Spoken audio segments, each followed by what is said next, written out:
Dito guys, attack tayo sa TH9 gamit ang Queen Charge Lalo. Tara, simulan natin. Backup ko nga dito E-Drag para may panlinis tayo. Malakas ang panlinis yan sa TH9. Yan, papalabasin muna natin yung bantay gamit yung Giant. Tapos dadalhin natin dito sa may gilid gamit ng Archer Queen. Para wala ng problema yung ating balloons.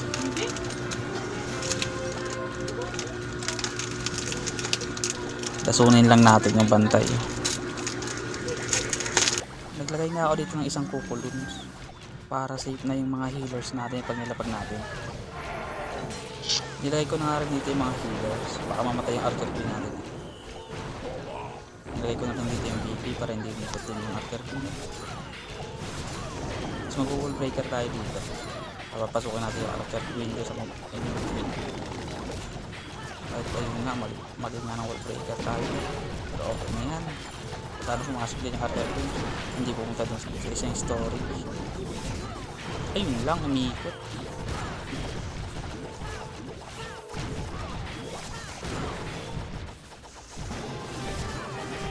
Nilagay ko na nga rin yung backup troops natin dito sa may 9 o'clock para yung ibang malinisin dyan, malinis na niya.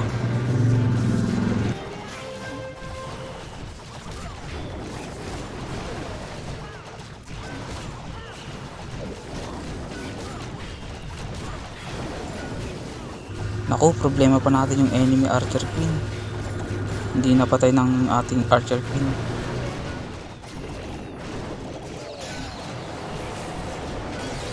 Rage natin dito yung E-Drag para lahat ng bubugahan niya wasak.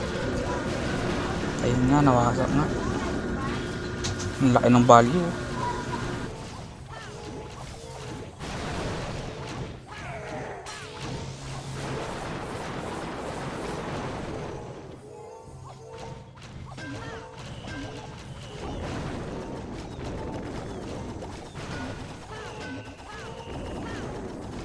Dito na nga sinamulan ko na maglabalons. Ipipress na lang natin yung Archer Queen ng kalaban para hindi maubos yung balon natin. Let's go. Tara, panoorin natin guys kung mati-3-star ba to.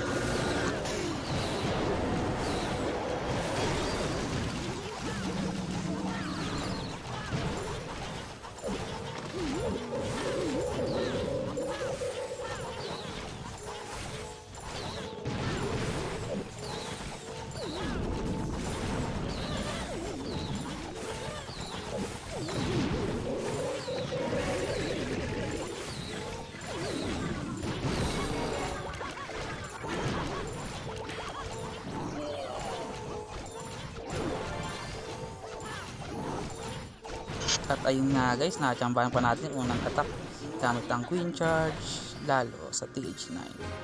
Dito naman tayo sa second attack natin, Queen Charge Lalo ulit, TH9. Ganun pa rin ang backup natin, E-Dragon. Tara, simulan na natin to.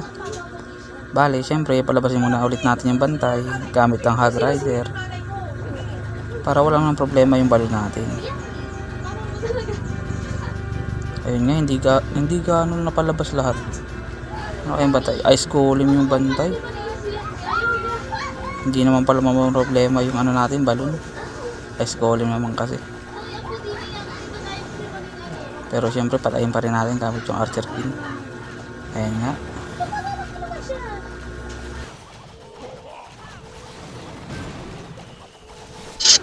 Bali sa TH9, pag magko-Queen Charge Lalo kayo, kailangan nyo mapalabas yung bantay at mapatay yung enemy queen.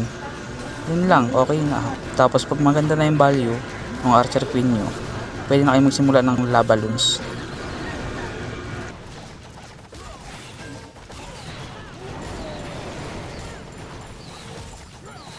Tara, panoorin natin.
At ayun nga guys, yung pangalawang attack natin, sure 3 star na.